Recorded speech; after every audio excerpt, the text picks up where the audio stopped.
to meet you at last. Likewise. Oh gosh. So I see that you were born in Hong Kong and you went to the Juilliard preschool at the age of 8. I got accepted when I was 8, but my parents decided that I should probably take a year of getting settled with the idea of moving across the world and learning English before going to study at 9. But yes, So who came with you to New York?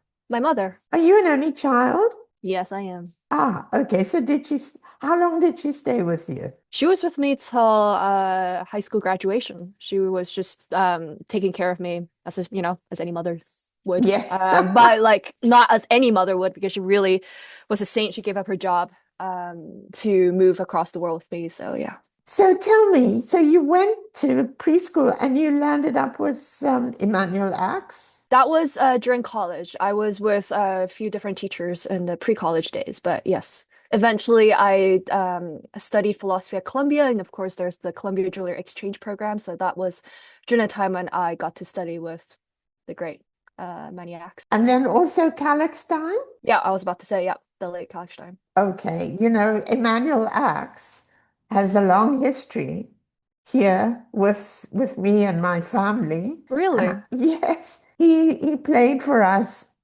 many years ago with Yo-Yo Ma, and he came back for the symphony and he's played for us. And he would sometimes forget to bring his shirt that he needed to play the concert in.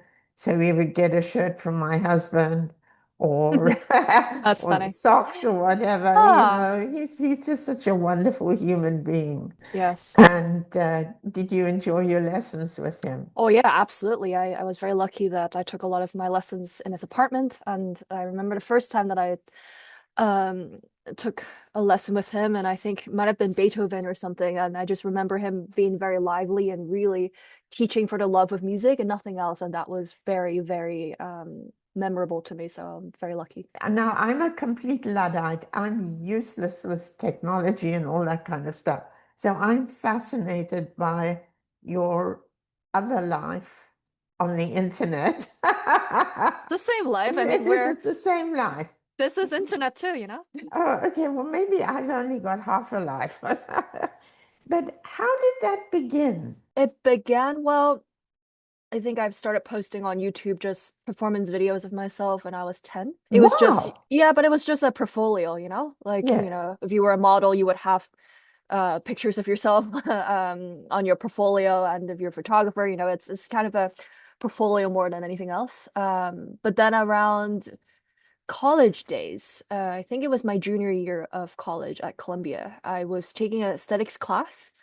And I was very intrigued by just the discussion of where the human is in our relationship to everything from different forms of media or films or TV, photographs. It was around a time when industrialization and technology really started booming in the early 1900s. And there were writers discussing, how that changes our perception of reality and our interactions with humans. And society, and I was thinking about classical music, how our relationship to classical music in 2020 something is not the same as it would be if we were to interact with a pop star of today and their music. It's missing that human elements that I was wondering as a hypothesis if I showed up more as a human, not that I can ever replace composers and their lives, but if I could bring a bit more of that human touch and the familiarity, perhaps, then maybe people can approach classical music more as a contemporary form of, existing form of art rather than something by dead people. Of course, it is, written by a lot of dead composers, but I think there's something about the musician bringing that human element forward while playing an older form of art that's could potentially bring more audiences into classical music. And that was my hypothesis about 8 years ago, I guess. And did you have any idea when you began on this project how it would grow? No, no, I think at the time, no one really was on online posting. This was back in like 2016, 2017. I started an Instagram account, for example, in the middle of geometry class because I was bored.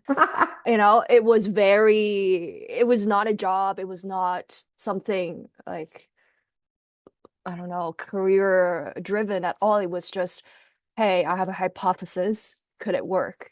And well, I guess maybe some of it did work, or maybe it really did work because now it's kind of a norm for a lot of people in the industry, and it's interesting. Like for example, a couple weeks ago, I went to Germany to accept an award in Schumann's birth city. Zwickau. Zwickau, yeah. Have you been? No, I haven't. But you know what?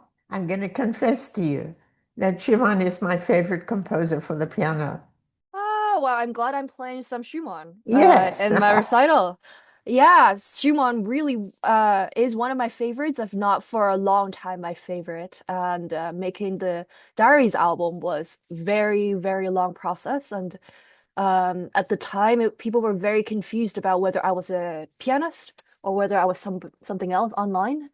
And to then go back to Zwickau and accept an award for promoting his music and his life and his work through the internet, um, and of course do my recording, but it was like a combination. I wasn't just accepting the award as a pianist, but also for my work online. That was quite an interesting full circle moment because, Yes. making that album and during that time, a lot of people were very confused or looking down on just the fact that someone would post so much on the internet and talk about, I guess, something that I really love, which was Schumann and his music and his imagination and all the things that I was experiencing with his music. And yeah, so times are changing, and I am lucky that I had, I guess, the hypothesis idea during college.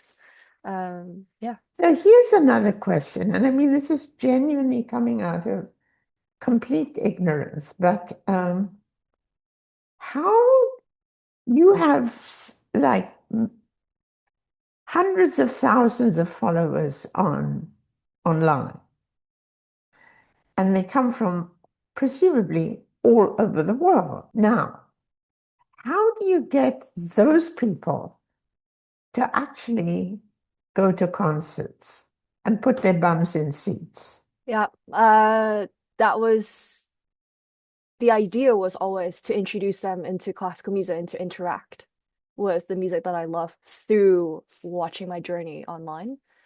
And I don't know if I have like one answer for you. They just show up, I guess. And they show up and they tell me that they've been watching my videos for years. I think right now in 2025, 2024 also, I think the social media landscape has changed a lot. And so it is not a direct, you post something and they see it and they come. Uh, right now, for example, compared to last year, everything is half the visibility. So it is a very saturated space right now, that it is not as easy, and it's not um, the focus for bringing people into concert space. It's, yes, you can keep putting ads on social media, but I think there will be a next phase of creativity to bring people into the concert, and it won't really be solely digital because of the saturated space that we're in, and it's a very noisy, crazy online world. What I wonder about is names sort of come up through the internet, and suddenly there are floods of videos of, let's say, Hayato Sumino, Katine.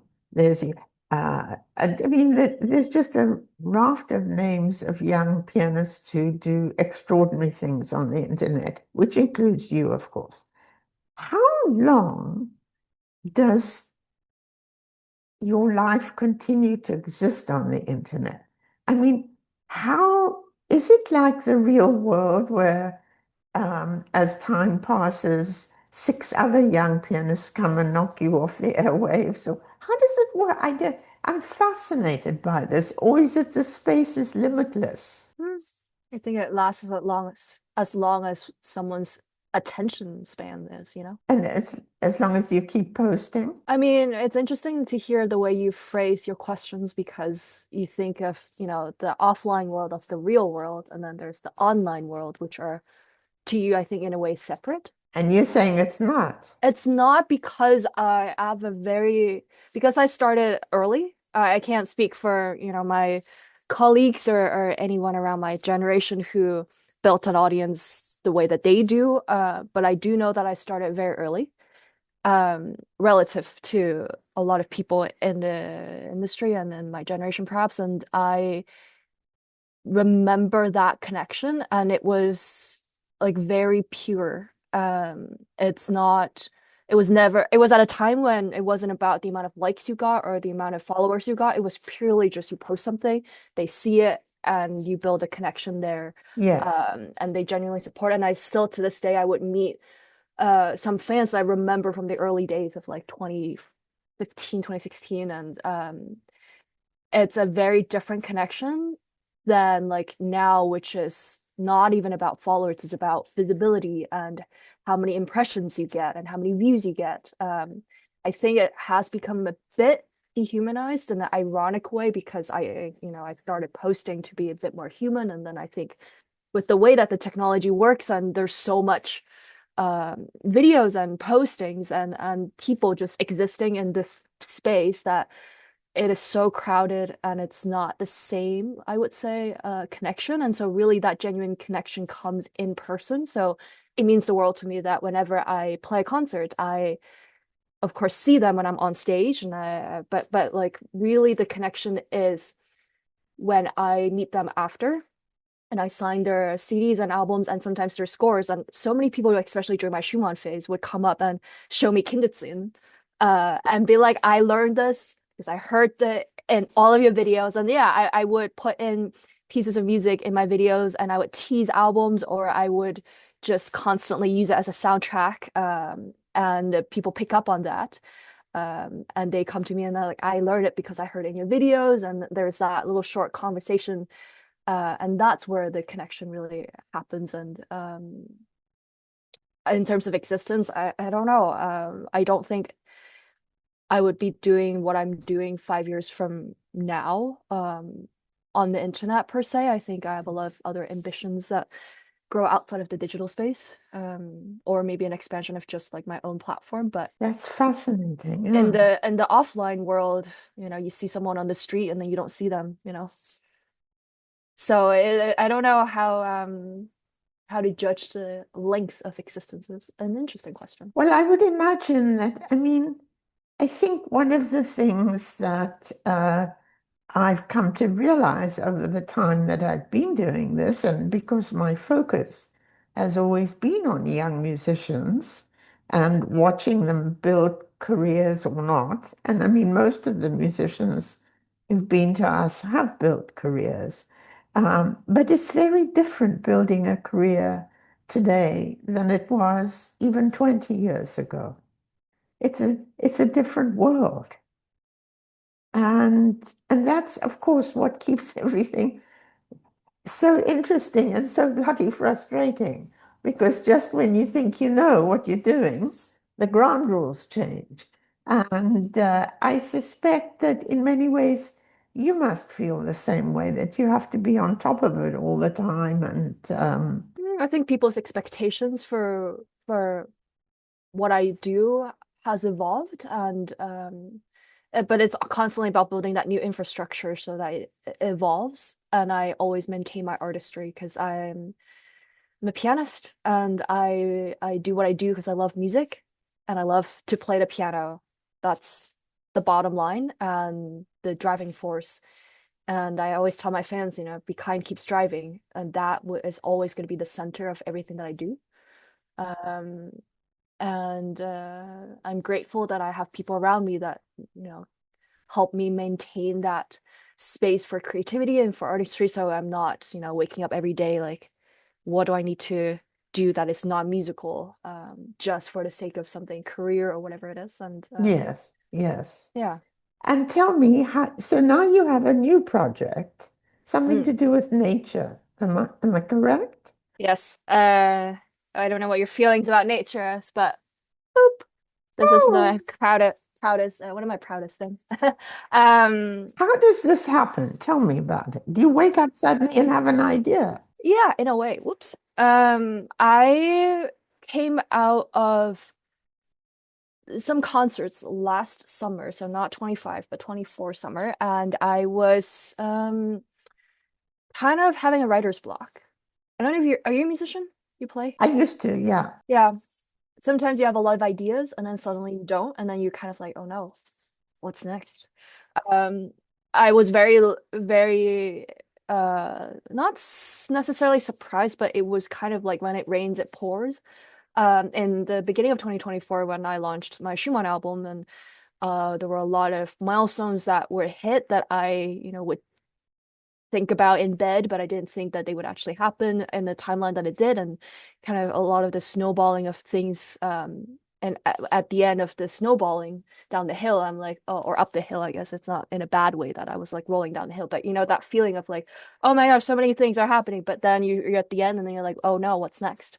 And I was at that mindset for few weeks for sure, where I stopped playing the piano, and I was like, I don't know what else, because I really put my blood and tears into Schumann for so many years, like 4 years straight almost.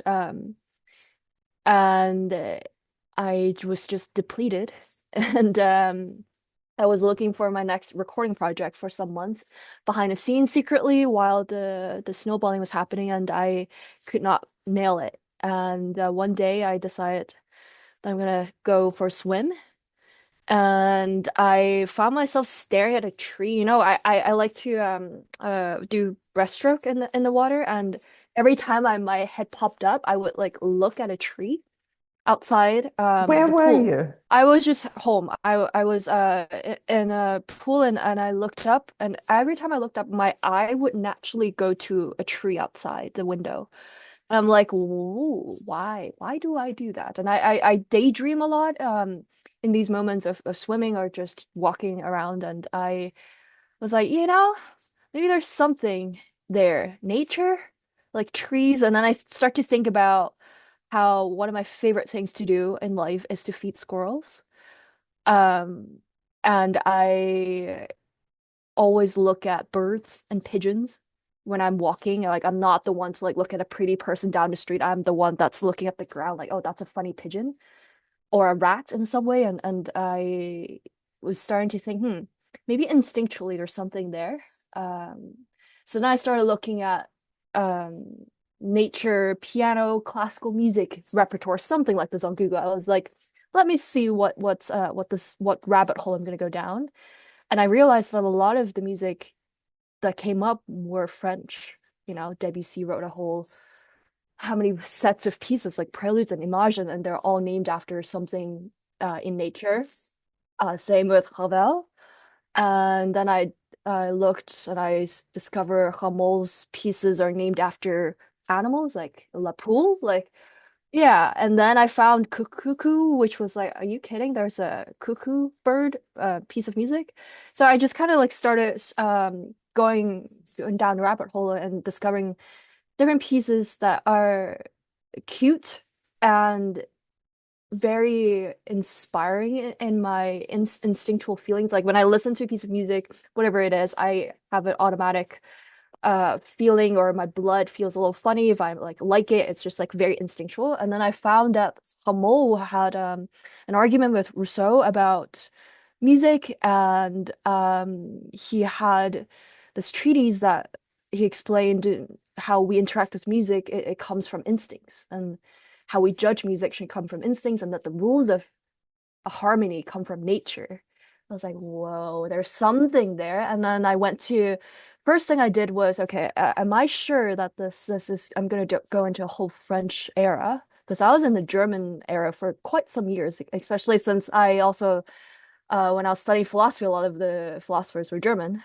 So Schumann plus German philosophy was like a couple years of German stuff. And I went to Philadelphia to look at art because I discovered that Philadelphia has the largest French collection of art outside of France. Oh, interesting. Yeah, and it's known as like the little Paris, outside of Paris. So I saw so many pieces of French art, like the I think it's called the Barnes Foundation. I never expected to see so you've been, I'm sure, like rooms just filled with art, and I was like, whoa, overwhelming, but in a good way. And then I started getting more and more into it, and then I took 2 trips to Paris to Museum Crawl, and also get back into speaking French, and I kind of got into yeah the French era that is now the Nature album. But also, funny thing is when I look back, a few weeks before I had the epiphany of like, oh, I always stare at trees from the swim, I was invited to play and visit Ravel's house and his piano just outside Paris. And that was a very random. This is where I'm like the online world and the offline world is the same world, because I was invited because of one video on Instagram. I was just posting about how much I love Laval's, and the director of the Ravel's house saw that video and commented and said, "You're welcome to visit." And then it was a serious invitation because it then turned into me being invited to play on his piano, and also for his anniversary earlier this year in March, in his town, Montfort-l'Amaury. And I think that feeling I got from visiting his house, interacting with the people there, I was like, I'm not French, but somehow these people think that I can do his music justice. Maybe there's something there. And I really loved his piano. Was it an Erard or Yeah, something? yeah, yeah, yeah. Uh, 1909, I believe. And the room where his piano is super intimate, and the sound, the reverb from the high ceilings. He painted the walls and had these figurines everywhere. Somehow that sensibility and the I don't know, the mix of arts, different forms of art, really intrigued me. One of the things that fascinates me about Ravel, or there's lots of things that should fascinate one about him, is that he wrote some of the most difficult piano to play music in the world, and yet he himself was not an accomplished pianist. It's fascinating, isn't it? Well, I guess you don't have to play to To compose. create, yeah. Yeah. Yeah, I mean, it's this, that's the mystery, isn't it, of where music comes from and how it comes, and because his music is extraordinary. Yeah, that's so vivid and colorful, and that was something that really stood out to me, was how and it's not tactile, but you feel the music so intensely, um just through, I don't know, the interesting harmonies. And whereas I feel German is much more structured and a bit more cerebral, and yeah, I don't know, I like being this French face. I mean, I don't know what it is about me that over the years, I've come to realize. For example, it was a complete revelation to me. A couple of weeks ago, we had our last concert of the first half of the season, and it was with a young pianist composer called Jean Salim Abdulmullah and a cellist, Maciek Kulikowski. And the second half of their program was French music. And they played 2 pieces by the Boulanger sisters, which then led into the Franck Sonata. Now, we've all heard the Franck Sonata 50,000 gazillion million times, whether with the violin or cello or whatever.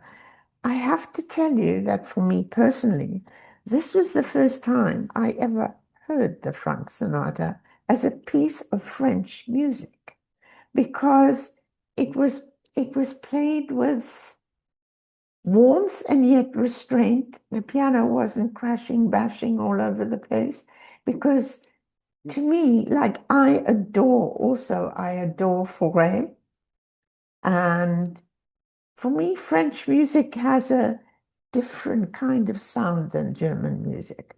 I mean, I know forte is forte and pianissimo is pianissimo, but within the context of the way the notes are written and put together, there's a very different sound palette. Yeah, it's a lot more nuanced. Yes, And that was something that I picked up from observing paintings and looking at paintings and just the culture itself.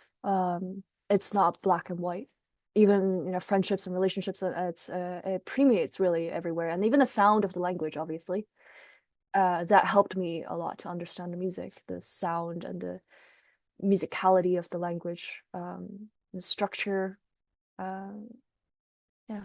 that's wonderful. So, I mean, you can actually say to me now that if I was sitting and having this conversation with you in a year and a half or 2 years' time, you could be going down a different path entirely. Well, life is always evolving, and I guess a year and a half ago, what was that, 2023?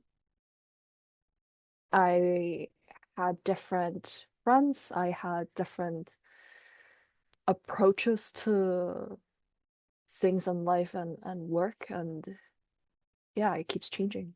And I'm almost 30. So your home now is New York Yeah, for now. for now. Mm. Okay.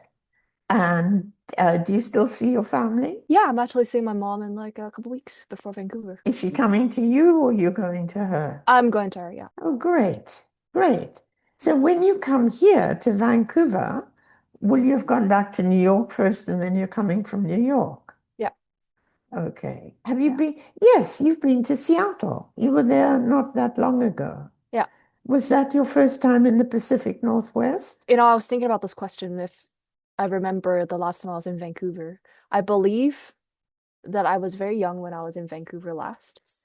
I think my mother might have, I think it is Vancouver. I think my mom took me with her on one of her flights. She was a flight attendant.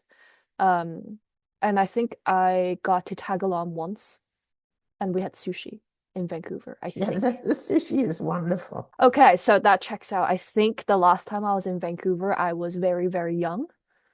Maybe I was 9, maybe I was 10.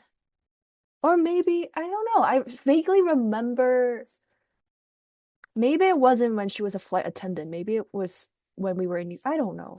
I don't know. I think I've been once at least to Vancouver and I had sushi. That's all I remember. Well, this is great. So, okay, well, that's something now I know. Yes. So you wanted to know the number of our piano, Oh, the serial number. the serial number. Yes. What does the serial number tell you? The age of the piano? That's it. Yeah. So, I mean, that's actually, it could be helpful and it could be a waste of time because ultimately, I think of pianos like cars. Uh, I mean, great cars, okay? You can have a fantastic Porsche, let's say, and it's built and it's wonderful. But if you have a lousy mechanic who's looking after it, then it's no good. Yes, but fundamentally, you say you're a musician, you play piano, yes? I did piano and cello. Yeah, I'm very, very fussy about pianos. And I think that in our organization, the number one asset is the piano.